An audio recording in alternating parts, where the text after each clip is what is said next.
로마서 4장 1절과 18절에서 22절 제가 읽어드리겠습니다. 그가 할례의 표를 받은 것은 무할례 시에 믿음으로 된 의를 인친 것이니 이는 무할례자로서 믿는 모든 자의 조상이 되어 그들로 의로 여기심을 얻게 하려 하십니다. 18절입니다. 아브라함이 바랄 수 없는 중에 바라고 믿었으니 이는 네 후손이 이 같으리라 하신 말씀대로 많은 민족의 조상이 되게 하려 하심이라. 그가 100세나 되어 자기 몸이 죽은 것 같고 사라의 태가 죽은 것 같음을 알고도 믿음이 약하여지지 아니하고 믿음이 없어 하나님의 약속을 의심하지 않고 믿음으로 견고하여져서 하나님께 영광을 돌리며 약속하신 그것을 또한 능히 이루실 줄을 확신하였으니 그러므로 그것이 그에게 의로 여겨졌느니라.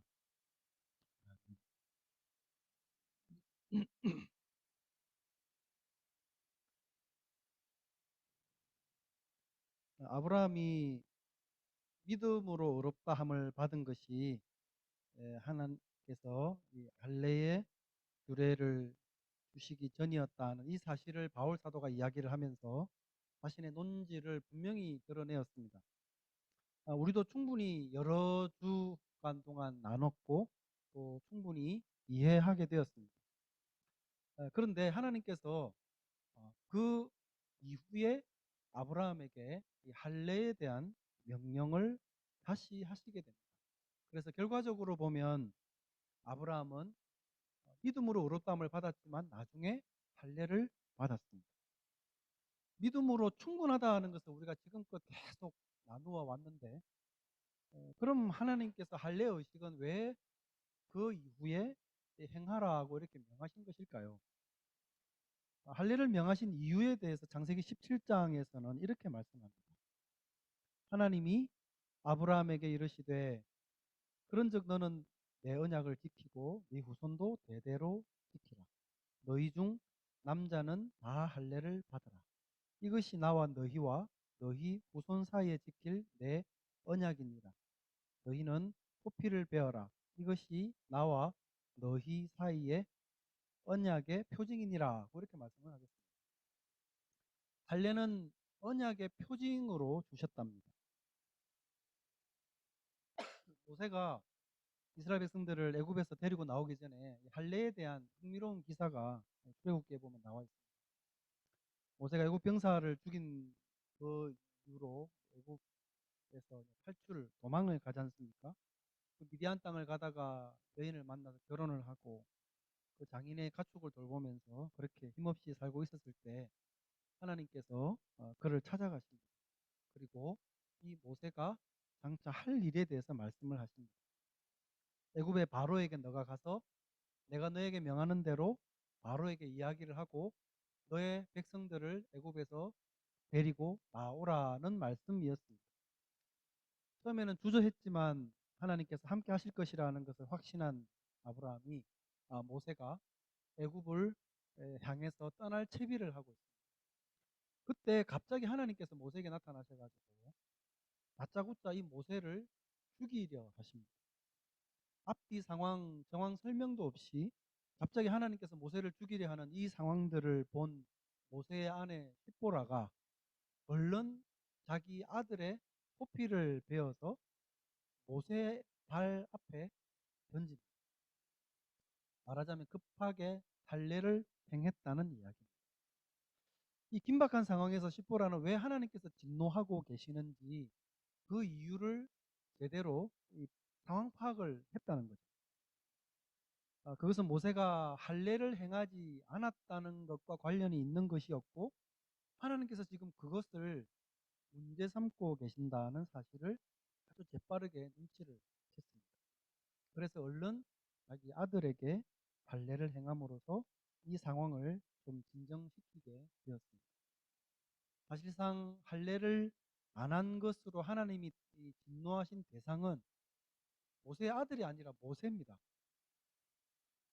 근데 모세는 지금 하나님의 명령을 받아서 애굽으로 지금 가야 되는 상황입니다.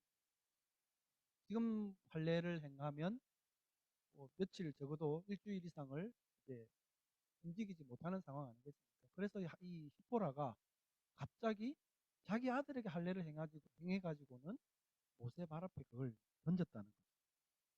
근데도 하나님께서는 그걸 보시고 분노를 거두시고는 그 자리를 물러가시게 됩니다. 하나님께서는 왜 이 지점에서, 이 시점에서 모세가 할례를 행하지 않은 것을 문제 삼으시고 그것에 분노하셨을까요? 우리가 이유를 성경에 말씀하고 있지 않기 때문에 다 알 수는 없지만 말씀을 통해서 분명하게 할 수 있는 것은 한 가지가 있습니다. 하나님의 사명을 행하려 함에 있어서 언약의 표징인 이 할례를 모세가 하나님은 행하기를 원하고 계셨다는 겁니다. 그러니까 이 장면에서 볼 수 있듯이 하나님은 분명히 이 할례의 문제를 아주 중요하게 다루고 계신다는 거죠. 그렇다고 한다면 이 하나님께서 이 할례 문제를 중요하게 다루고 계신다라고 하는 이 의미가 뭘까요? 하나님께서 중요하게 다루신다. 이 중요하다는 말은 도대체 얼마만큼의 의미로 중요하다는 것을 뜻할까요? 앞에서 우리가 계속 나누었던 것처럼 이 중요하다는 것이 구원에 영향을 미치는 만큼의 중요함은 아니라는 것을 계속해서 생각을 했었습니다. 그리고 그 순서를 보더라도 그것은 분명합니다. 처음에 우리가 아브라함을 생각했었죠. 아브라함이 하나님께서 할례를 명하셨을 때가 그가 의롭다함을 받기 전이 아니라 믿음으로 의롭다함을 받은 그 이후에 할례를 행하라는 명령을 하셨습니다. 모세도 마찬가지입니다. 이 모세의 할례의 문제를 문제 삼으신 시점 역시도 그가 하나님께서 모세를 부르시고 그로 하여금 장차 바로에게 가서 이러이러한 일을 해라 라는 말씀을 하시고 그 일을 착수하려는 순간에 그 시점에서 하나님이 모세의 할례 문제를 부각시키셨다는 거예요. 다시 말하면 너가 할례를 행하면 그 다음에 내가 너를 애굽으로 보내서 바로를 만나게 하고 바로에게 이야기를 하면 나의 백성을 너로 인해서 구출해내도록 하겠다 라 하신 게 아니고 먼저 사명을 주시고 나서 사명을 이행하려고 하는 시점에서 모세에게 할례를 문제 삼으셨다는 겁니다. 그렇다고 한다면 이 할례는 어떤 의미에서 중요한 것일까요? 지금 제가 그 부분을 이제 생각을 해 보려고 하는 이유는 오늘 읽었던 본문에 바로 이 할례의 의미를 잘 가르쳐 주는 중요한 단어가 등장하기 때문에 그렇습니다.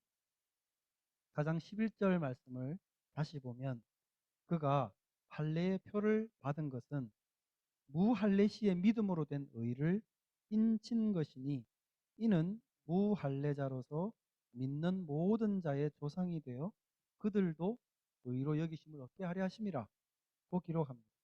여기 할례가 의미하는 바에 대해서 가르쳐주는 중요한 두 단어가 나오는데요. 하나는 표이고 또 하나는 인입니다. 표는 사인으로 되어 있고 인은 일이라는 단어로 되어 있습니다.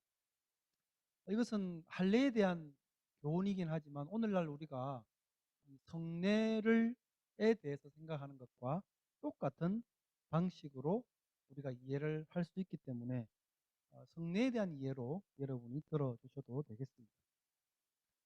첫 번째가 표라는 단어로 사용을 했습니다. 제가 기억하기로 여러 해 전에 이 표라는 이 단어의 뜻에 대해서 이정표를 가지고 설명을 한 적이 있습니다. 오늘은 다른 방식으로 좀 제가 설명을 한번 드려보겠습니다. 지금 제가 살고 있는 저희 집은 이 노스필드하고 셀리옥하고 다 경계쯤에 이렇게 위치해 있어요. 이사를 이제 갔는데 이전 앞전 주인이 이 집이 노스필드라고 그래요. 근데 저희 집 이 포스트 코드가 B29입니다. B29는 이 셀리옥 지역의 포스트 코드거든요. 근데 노스필드는 B31로 이렇게 시작하는 포스트 코드. 이상하다. 포스트 코드는 B29인데 전 집주인은 노스필드라고 그러니까 이상하다 했는데 어느 날 밖에 옆집 아저씨가 나와 있길래 성은이 엄마가 물었어요. 여기가 노스필드입니까? 셀리옥입니까? 라고 물으니까 그 아저씨는 재밌게도 여기가 포스트 코드가 B29니까 셀리옥이라고 이렇게 대답을 하는 거예요. 우리 집 주인은 노스필드라고 그러고 그 아저씨는 셀리옥이라고 그러고. 어떤 게 맞는 걸까요? 그래서 제가 그 인터넷으로 찾아보니까 체크 마이 postcode.uk라는 사이트가 있는데 자기 집 주소를 정확하게 아는 뭐 사이트인가 보더라고요. 거기를 들어가 쳐보니까 저희 집 주소가 노스필드라고 이렇게 나와 있어요. 그러면 여러분 저희 집 주소가 뭘까요? 노스필드죠. 셀리옥이 아니고 노스필드인 거예요. 뭐 누가 뭐라고 하든 거기서 그렇게 정해지고 있으니까 노스필드인 거예요. 그러니까 나의 위치를 정확하게 알려주고 확인시켜주는 공식적인 문서나 표. 이게 오늘 본문에서 이 할례가 그런 역할을 한다는 이야기입니다. 역시 아까 말씀을 드린 것처럼 성례, 세례 역시도 그러한 의미를 갖고 있다는 거예요. 그러니까 내가 있는 내 위치, 내가 지금 어디에 있는가, 내 신분이 무언가를 정확하게 알려주는 표, 이게 바로 이 아브라함에게 하나님이 명하셨던 할례가 의미하는 것이고, 우리가 세례를 받을 때 그 세례의 의미도 동일하게 적용이 될 수 있는 겁니다. 마틴 루터가 독일에서 종교개혁을 하면서 많은 시간들을, 오랜 세월을 보내면서 그의 인생 말기에는 많은 긴장과 또 피로가 누적이 되어 가지고 많이 힘들어 할 때가 있었다고 그럽니다.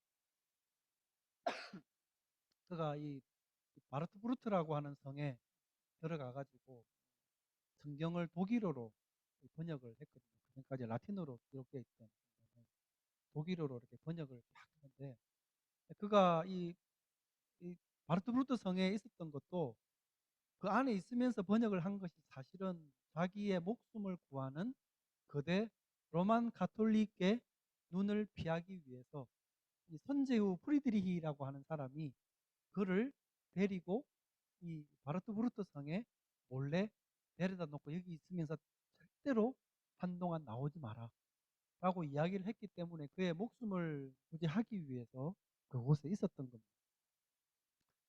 그렇게 시간을 보내면서 노년까지 이르게 되었는데, 나중에 그가 노년이 되어가지고 과연 내가 한 이 종교 개혁이 진짜 의미가 있는 것인가? 정말 이게 가치 있는 일인가? 라는 것에 대해서 회의감이 들기 시작했다고.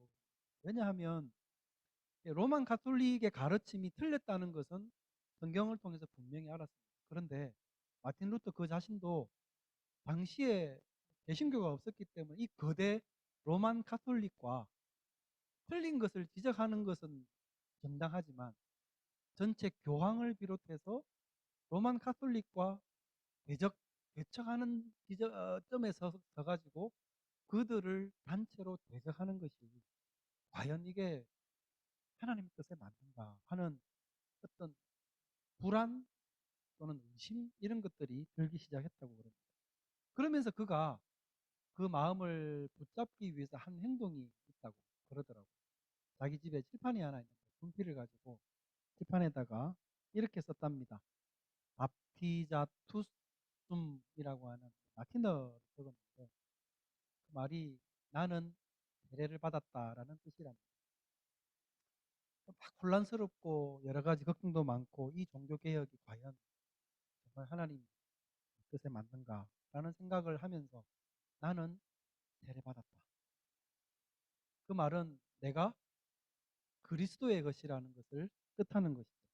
나는 분명히 그리스도의 소유고 그분의 죽으심과 부활 안에서 그분과 연합했음을 보여주는 것이 내가 주님의 이름으로 받은 세례다 라는 것을 확인을 함으로써 마음에 더 분명한 확신을 가졌다고 그럽니다.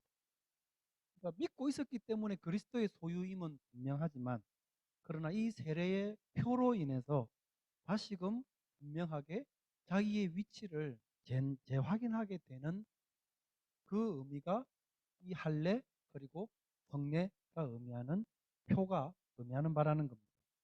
그리고 또 하나는 seal이라고 하는 인이라는 뜻으로 설명을 해주고 있습니다. 조금 전에 읽어드린 말씀해 보면 바울은 할례가 바로 아브라함이 무할례 시에 믿음으로 받았던 그 의를 인친 것이라고 이렇게 표현을 했습니다. 인는 도장을 의미하지 않습니까? 우리는 도장이 의미하는 바를 잘 알고 있는 문화에서 살았습니다. 확정하고 보증한다는 뜻입니다. 영국에 우리는 지금 살고 있고, 그래서 한국에 친지나 가족들을 방문을 하려고 그러면 여권이 반드시 있어야 됩니다. 영국에 살지만 한국인으로서 한국 정부가 발행하는 여권을 소지해야만 우리는 국외로 나갈 수 있습니다. 물론 시민권을 갖고 계신 분은 영국 여권을 소지하고 계시겠죠.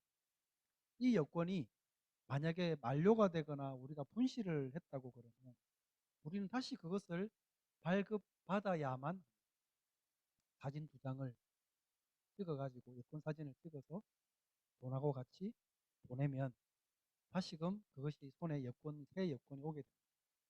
근데 보낸 그 2장의 사진 가운데 한 장은 새로 만들어진 여권 제일 첫 페이지에 붙어 있습니다. 근데 그 사진 위에 이 대한민국이라고 하는 도장이 거기에 붙어 있습니다. 그 말은 이 사람은 대한민국 국민으로서 내가가 아니죠. 이 대한민국 정부가 이 사람이 한국의 국민이라는 것을 보증한다는 뜻입니다. 그게 있으면 그걸 통해서 한국인의 자격으로 비행기를 타고 국외로 날아갈 수가 있습니다. 그러니까 할례, 세례, 성례의 의미가 이런 뜻이라는 거죠. 확증해주고 보증해준다는 뜻입니다. 구약에서는 할례에 대한 이런 의미가 있었고 신약에서는 이런 성례도 이런 식으로 작용을 합니다. 아브라함이 하나님을 믿었고 그에게 하나님께서 의롭다 함은 인정을 해 주셨지만 이미 발생한 일을 보증하시기 위해서 할례라고 하는 도장을 찍어주셨다는 거예요. 이것이 바울 사도가 할례의 의미를 설명하고 있는 내용입니다. 마찬가지로 세례도 그렇습니다. 세례받은 당사자가 예수 그리스도의 제자로 그분과 연합됨을 확증하는 도장이 되는 것이고 성찬식을 통해서 우리가 떡과 잔을 함께 주님의 이름으로 먹고 마시는 것도 내가 주님의 사람임을 인정하는 행위라는 것을 말해주는 것입니다. 그렇기 때문에 도장은 여러 번 찍을 필요가 없습니다. 한 번만 찍으면 됩니다. 지난주에 우리가 영재가 유아 세례를 받았습니다. 아직 예수님을 영접할 이 지성이 발달되지 않는 나이임에도 불구하고 부모님의 신앙을 따라서 유아 세례를 받습니다. 나중에 영재가 자라서 자기 스스로 신앙 고백을 하는 나이가 되면 그때 주님의 이름으로 다시 세례를 베푸는 게 아니라 어릴 때 받았던 유아 세례를 확증하는 신앙 고백만 하면 됩니다. 2번, 3번 인정하는 세례를 받을 필요가 없는 거예요.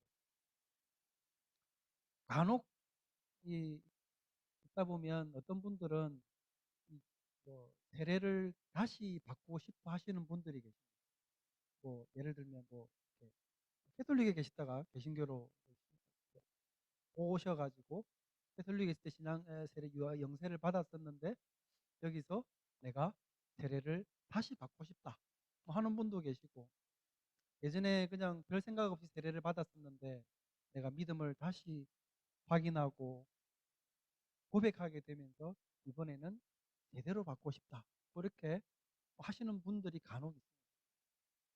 그것을 막는 것 역시도 그게 목숨을 걸고 막을 일은 아니기 때문에 얼마든지 기꺼이 본인이 정말 원하면 그렇게 해드리기도 합니다.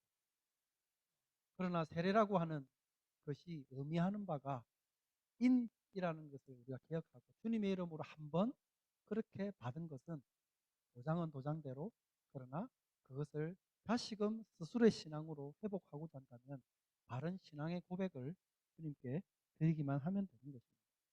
어쨌든 원칙이 그렇다는 것을 잠시 말씀을 드렸고요. 여하튼 구약 백성들이 받았던 이 할례와 오늘날 우리가 행하는 성례식은 이러한 중요한 의미가 있습니다. 자, 이제 할례를 통해서 보증을 받았던 아브라함의 이 믿음에 대해서 조금 더 생각을 해보려고 그럽니다. 그의 믿음이 얼마나 훌륭했는지에 대해서도 보겠지만, 그러나 그가 어떻게 해서 그런 믿음을 소유하게 되었는가를 저는 더 중점을 두고 찾아보려고 그럽니다. 아브라함이 자녀가 없을 때였습니다. 하나님께서 그에게 많은 자손을 약속하셨던 이 창세기 15장의 상황으로 돌아가 보겠습니다. 자녀에 대한 약속을 하나님이 주셨습니다. 근데 그때 그의 나이가 85세였습니다. 85세면 많은 나이죠. 많은 나이이긴 했지만 아브라함은 아직 자녀를 낳을 수 있는 힘이 있었습니다. 실제로 그 이후에 나중에 이 사라의 여종 하가를 통해서 실제로 아들을 낳지 않습니까? 근데 그게 15장의 내용이고 17장에 가면 하나님께서 아브라함에게 이 15장에서 하셨던 약속을 또다시 똑같이 아브라함에게 하시는데, 그때 아브라함의 나이는 99세였어요. 85세 때 처음 듣고 99세가 되어서 그때 들었던 그 하나님의 약속을 99세가 되어가지고 또 들었습니다. 이때 아내 사라의 나이는 90세. 똑같은 약속을 99세가 되어서 하나님으로부터 다시 듣게 되면서는 그때 분위기와 조금 사뭇 다릅니다. 창세기 17장 16, 17절에 보면 내가 그에게 복을 주어 그가 내게 아들을 낳아 주게 하며 내가 그에게 복을 주어 그를 여러 민족의 어머니가 되게 하리니 민족의 여러 왕이 그에게서 나리라. 아브라함이 엎드려 웃으며 마음속으로 이르되 100세 된 사람이 어찌 자식을 낳을까? 사라는 90세니 어찌 출산하리요? 85세 때는 아마 그 이야기를 들으면서 할만하다고 생각을 했던 것 같습니다. 근데 100세가 되어서 또다시 하나님이 그 이야기를 하시니까 피식 웃었습니다. 이제는 나도 능력이 안 되고 내 아내는 90세인데 그러면서 웃었습니다. 이 말씀을 들으면서 하나님이 약속하신 그 약속이 얼마나 상식적으로 말이 안 되는 이야기인가를 알고서 피식 웃었다는 거예요. 물론 아브라함은 그 이후에 이 약속을 믿었답니다. 믿긴 했지만 이 장면이 저는 이 아브라함이라고 하는 사람을 보여주는 한 단면이라고 생각합니다. 제가 무엇을 말씀을 드리려고 하느냐 그러면 아브라함이라는 사람이 원래부터가 그가 믿음을 뭔가를 믿기를 잘하거나 뭔가를 쉽게 믿는 그런 사람이 아니었다는 이야기입니다. 본성상 믿기를 잘하는 그런 사람이 아니었다는 거죠. 상식적이지 않은 일을 믿는 데 있어서 이 아브라함 역시도 어려움을 겪는 사람이었다는 말입니다. 상식적이지 않지만 나는 믿어. 난 원래 별로 의심을 잘 안 해. 그래서 다른 사람이 도저히 말도 안 되는 이야기를 그렇다 그러면 나는 그냥 믿어. 믿을 수 있어. 이런 식으로 하는 사람이 아니라는 거죠. 아브라함 역시도 보통 사람들처럼 상식적이지 않은 것을 들으면 웃음이 나고 믿을 수 없다고 생각을 하고 하는 우리와 똑같은 사람이었다는 이야기입니다. 그러니까 웃을 만한 이야기가 들리면 웃는 게 당연한 거죠. 그러니까 아브라함이라고 하는 이 사람 역시도 그 믿음이라고 하는 것이 그의 본성이나 원래 그 사람이 갖고 있는 성품에서 원래부터 나오는 그런 것이 아니라 하나님의 택하심과 부르심과 이끄심의 결과로 그가 이런 믿음의 소유자가 되었다는 것을 우리가 볼 수 있어야겠다는 것입니다. 조금 더 앞의 시점으로 가보겠습니다. 하나님께서 아브라함에게 제일 처음 나타나셔가지고 아브라함에게 말씀하셨던 창세기 12장에 보면요, 이렇게 기록을 합니다. 여호와께서 아브라함에게 이르시되 너는 너의 고향과 친척과 아버지 집을 떠나 내가 네게 보여줄 땅으로 가라. 내가 너로 큰 민족을 이루고 네게 복을 주어 너의 이름을 장대하게 하리니 너는 복이 될지라. 너를 축복하는 자에게는 내가 복을 내리고 너를 저주하는 자에게는 내가 저주하리니 땅의 모든 족속이 너로 말미암아 복을 얻을 것이라 하신지라. 7절에 보면 여호와께서 아브라함에게 나타나 이르시되 내가 이 땅을 너의 자손에게 주리라 하신지라. 자기에게 나타나신 여호와께 그가 그곳에서 제단을 쌓았다. 제가 노란 표시로 했는데요. 여기 보면 내가 너에게 보여줄 땅, 내가 너로 큰 민족을 이룰 것이다. 너에게 복을 주어서 너의 이름을 장대하게 하겠다. 또 너를 축복하는 자에게는 내가 복을 줄 것이다. 너를 저주하는 자에게는 내가 저주할 것이다. 내가 이 땅을 너의 자손에게 줄 것이다. 하나님께서 아브라함을 부르시면서 계속해서 반복해서 이 제시하던 이 내용이 뭡니까? 내가 하마, 내가 하마, 내가 하마. 그거죠. 내가 할 것이다. 그거 내가 할 것이다. 네 축복하는 사람 내가 복 줄게. 너를 저주하는 사람들은 내가 혼내줄 거야. 내가 하마, 내가 하마, 내가 하마 말씀을 하시면서 아브라함으로 하여금 그 약속을 듣기를 기다리신 겁니다. 아브라함이 하나님의 말씀을 따라갔지만 하나님이 그로 하여금 따라오도록 약속을 하신 것이었습니다. 믿음이 좋았던 사람이었고 이스라엘의 믿음의 조상이었지만 그 역시도 절대로 하나님을 먼저 찾은 사람이 아니었습니다. 아브라함에게 뭔가 하나님께서 뭔가 이 좋은 모습이 있어가지고 아브라함에게 나타나셔야 될 만한 그런 일을 하나님을 만나기 전에 한 적이 있습니까? 그렇지 않았습니다. 아브라함이 좋은 믿음을 갖게 된 것 역시도 하나님께서 그를 선택하시고 그를 찾아가신 결과였습니다. 가끔씩 우리가 이 그리스도인이 스스로 되는 것에 대해서 내가 믿음으로 영접하고 내가 결정하고 내가 선택하는 행위인 줄로 생각하는 경우들이 있습니다. 그러나 믿음은 자의적인 선택이 아니라 하나님께서 부르신 그 부르심에 대한 순종적인 반응일 뿐입니다. 창세기 12장 4절에 그래서 말씀하죠. 이에 아브라함이 여호와의 말씀을 따라갔다. 이것이 아브라함의 믿음의 여정의 시작이었습니다. 아브라함이 그를 부르시면서 내가 그렇게 하겠다고 계속 가서 말씀을 하신 이후에 듣고 그 말씀을 따라서 이제 명하신 대로 본토 친척 아비 집을 떠나서 하나님이 보여주신 그 땅을 향해 나아가게 되었던 것입니다. 그는 하나님의 말씀을 쫓아갔을 뿐입니다. 다 준비하시고 예비하시고 말씀하시고 인도하시는 그 하나님을 쫓아갔을 뿐입니다. 그가 믿었지만 그로 믿게 하신 분은 하나님이십니다. 하나님 때문에 그는 믿음의 사람이 될 수 있었습니다. 이러한 아브라함의 믿음에 대해서 오늘 본문은 이렇게 말씀합니다. 아브라함이 바랄 수 없는 중에 바라고 믿었으니 이는 너의 후손이 이 같으리라 하신 말씀대로 많은 민족의 조상이 되게 하려 하십니다. 그가 100세나 되어 자기 몸이 죽은 것 같고 사라의 태가 죽은 것 같음을 알고도 믿음이 약하여지지 아니하고 믿음이 없어 하나님의 약속을 의심하지 않고 믿음으로 견고하여져서 하나님께 영광을 돌리며 약속하신 그것을 또한 능히 이루실 줄을 확신하였으니 그러므로 그것이 그에게 도로 여겨졌습니다.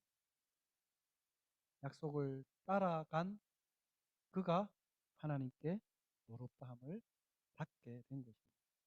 아브라함은 바랄 수 없는 중에 바라고 믿었답니다. 상식적으로 모든 사람이 의심할 수 있는 그런 상황에서도 그는 하나님을 신뢰했습니다. 그러나 하나님 때문이었습니다. 말씀하신 분이 그리고 약속하신 분이 하나님이셨기 때문입니다. 그분 때문에 그는 믿음을 가질 수가 있었습니다.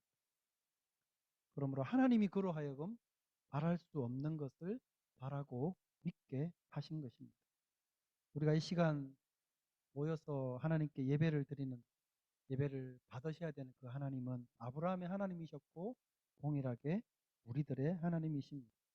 하나님은 당신을 아는 모든 사람들 속에 그러한 믿음을 일으키기 위해 지금도 일하십니다. 하나님은 죽음에서 생명을 일으키십니다. 우리가 바라봐야 되는 것은 이것입니다, 여러분. 바랄 수 없는 중에 바랐던 아브라함이 아니라 바랄 수 없는 것을 바라게 만들어 주셨던 그 하나님. 하나님께서 이 일을 우리 안에서도 행하셨고 지금도 행하시고 앞으로도 행하시게 될 것입니다. 오늘 이 말씀을 통해서 하나님의 그 믿음의 은총이 바랄 수 없는 것도 주님 안에서 바라고 바라는 그 믿음의 은총이 여러분 모두 가운데 함께 계시기를 주님의 이름으로 축원드립니다. 기도하겠습니다. 돌아가신 하나님 아버지 은혜를 감사합니다. 하나님이 특별한 은혜로 아브라함을 찾아가셨고 그를 부르시고 약속하셨습니다. 아브라함 믿었지만 약속하신 대로 이끄시고 그를 가나안 땅에 데려다 놓으시고 그 이후에 약속을 이루신 분이 하나님이심을 이 시간 알고 감사합니다. 우리가 믿고 예배하는 그 하나님이심을 이 시간도 기억하고 감사합니다. 아브라함 안에서 일하신 하나님, 우리 안에서도 일하시고 우리를 당신의 약속하신 그것을 반드시 이루시기 위해 하나님이 일하심을 기억하고 오늘도 감사합니다. 그 선하신 하나님을 믿고 오늘도 살아가게 하여 주시옵소서. 거룩하신 구주 예수님의 이름으로 기도드립니다. 아멘. 찬송